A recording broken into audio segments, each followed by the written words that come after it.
they got the vaccine. So with that, let me introduce Mike Parson, Governor of the state of Missouri. Thank you, Mayor. And just to echo a few things what the Mayor said, but before I even start making comments today or anything, I want to thank the Mayor. I know in the military we used to call them short timer calendars, where you're seeing the days before you're going to finish your official duties, but I just want to say, since I've been governor and long before the pandemic, and I'm thankful for that I had relationships with St. Louis and the governor. Jimmy's back here behind me. I know Chief Hayden that I've had some experiences with. Having those relationships has made my job easier as governor of the state of Missouri. And I'll be honest with you, I'm going to miss the mayor just because of the relationships had, and I appreciate what she's done. And Mayor, congratulations. And I envy you a little bit of where you're going, but I appreciate the service you've done for the people of this St. Louis, but not only for the people of the state, because we all do that together. Thank you. I also want to thank the National Guard. Long before the vaccine, that they've got a lot of publicity for doing the mass vaccines across the state, but the reality of it is they've been on the ground for over a year now, and that's not a normal deployment for our National Guards here in the state of Missouri, and they have months to go yet. So when I talked to the mayor, and I talked to Frederick and some of them, look, the National Guard's going to be here for months and months until we make sure that the people of this state gets vaccinated. So I want to thank them. SEMA, for their part, helping with this situation, and all the state employees that are involved with that. St. Louis Health Department, Mayor's Office, the local leaders, and most importantly, the volunteers that are out there. Many of us have a job to do when we come here to be at these events, but those volunteers are coming out here every day, have been. These are long days, multiple days, that they're out here helping other people in this state. And that's what makes Missouri so special, and we did that. A couple of things just to share with you real quick. This has been, needless to say, a trying time over the last year, but you know, you just have to stay the course. You have to maintain discipline during this whole entire time that we've done that, and we've been able to do that. As of this week, Missouri is #1 in the nation for the lowest positivity rate in the country.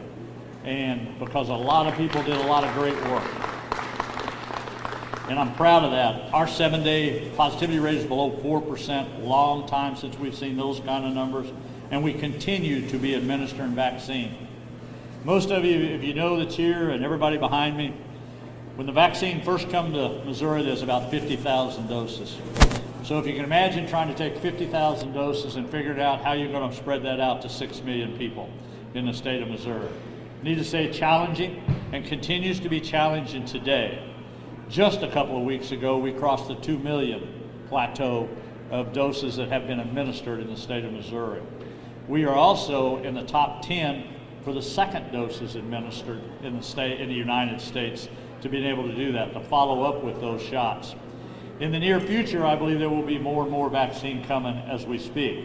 I also believe there is a good chance that there will be probably federal help coming to this state, probably this St. Louis region in the near future, that will also be having additional vaccine to be able to come here. So we're working on those details now, but I think that could really be a reality in the near future, where that's going to go. So we're glad of that. I think it's also important to remember as we go through the vaccine portion of this, one of the jobs that the city is going to face, that I'm going to face as the governor and our civic leaders, is to make sure we continue to get the word out about how important testing will still be and how important getting the vaccine out will be.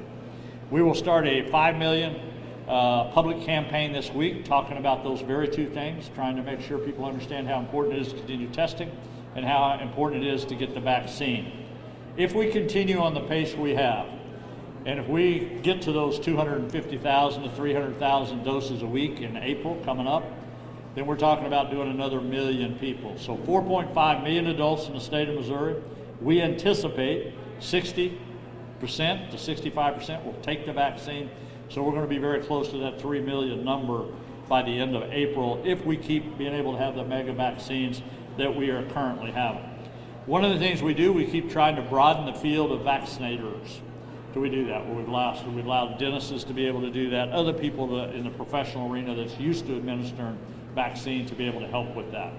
Again, there has been a tremendous amount of coordination with the community college, and I want to thank St. Louis Community College while we're here on their home turf about them helping to provide vaccinators and people within the training facilities to be able to get them out there to be able to do that. I think in the next few days, the state portion of this, and I want to be clear of this, the state portion of vaccines here in the St. Louis arena in these next few days will be close to 18,000. And we're well beyond the numbers we predicted today at the pace we're going. Talking to some of the people behind me, they're saying they're doing like almost 600 an hour. So if you're doing that kind of rate, there's going to be a lot of people get vaccines in the next couple of days. So we continue to do that. I want to be clear though, on the when I say 18,000, that's just our portion of bringing in new vaccine to this. You're still going to have the existing structure that you have in place. All the areas that currently get a vaccine will continue to get that. So the state portion of that, between that, well, St. Louis will be getting about 43% of the allocations in this short period of time, and we will continue to be able to use the mega vaccines until we actually run its course. So we continue to do that. So with that, things are looking better every day in the front for our state. I'm very proud. It's been a tough year for a lot of people, no matter where you live in the state of Missouri. Whether you live in urban areas or you live in rural areas, the challenges have been the same wherever you went when trying to help one another out. But things are looking much better in the state. We're proud of where we're at. So with that, Kelly will take a few questions.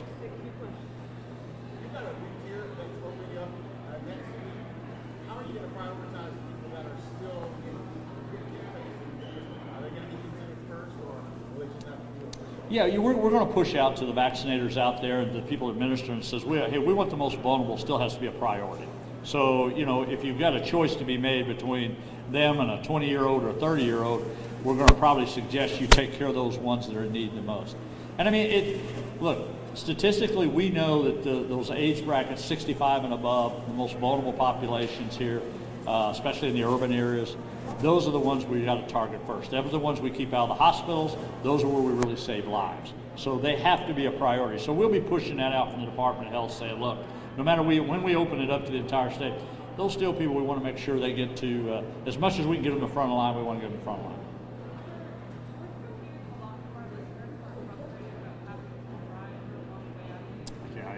I'm sorry, I can't hear what you. Rural versus urban? Well, I don't know how many times I got to answer this question, but I'll answer it again. The percentages of the vaccine have been the same since the plan we had in October. There is no change in that plan. The simple truth is of it, if you go to the urban area, St. Louis, Kansas City, much bigger population, it's just going to take much longer to get through it, regardless what the vaccine amounts are. But nobody has got more vaccine than anyone else. I'll go back to what I originally said, 50,000 doses for 6 million people. Everybody that you could, we had to spread it out as thin as we could to give everybody an opportunity to vaccine. It doesn't make no difference to me whether you're from rural Missouri or urban Missouri. Hopefully in the 3 years I've been governor, I've proven that, because I would say I've been in the St. Louis region more times than any governor in 3 years, because I care about these people in this state. You know, I love this state, I love the people of the state, and I'm gonna treat everybody the same. So, you know, I don't know why you want to make a deal because rural versus urban, because there is no rural versus urban. Missouri's Missouri. That's what makes it so special. If you go on the vaccine navigator right now, though, there are no agency events showing up. Do you find as rollout continues that there will be a way to centralize all of our area clinics so people can maybe go to one space instead of all of the different registries? Well, I think that's part of the planning stage. You could say you're going to go one place and do 18,000. I'm not sure that place is available to do in one place if that's what you're talking about. On the navigator, you can't sign up for any Regency clinic on the state navigator. I'm not for sure that unless they're already full. I don't know. We coordinate with the health departments here. I know Jackson County last year, and I'm not sure, Frederick could probably answer that, what they have on the wait list. But like Jackson County, for example, had 52,000 people already on the list. So when we went in there to do a mega vaccine, they went to the current list they had. So literally you couldn't sign up if you wasn't already on the list. And another thing I would encourage to say, and maybe where you could help too as far as the media, if you are on those lists and you've had that vaccine, please take your names off. Take the time, if you can, to be able to take those names off, because that, for all these other agencies, it takes a lot of time to start filtering through that. And then we find out a lot of people have already had it, or they signed up on multiple lists, which is fine.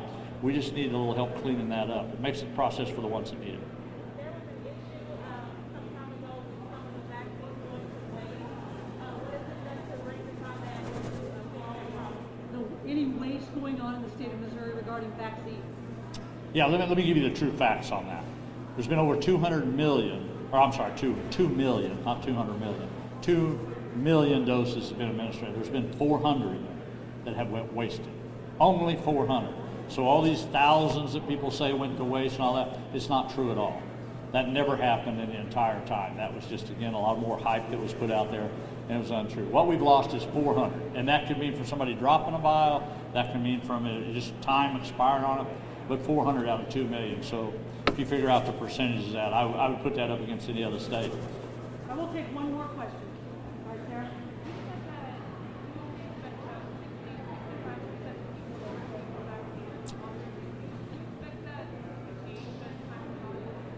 You've mentioned that you anticipate only 60% of Missourians to get vaccinated. Do you expect that to get better? Well, we hope it gets better.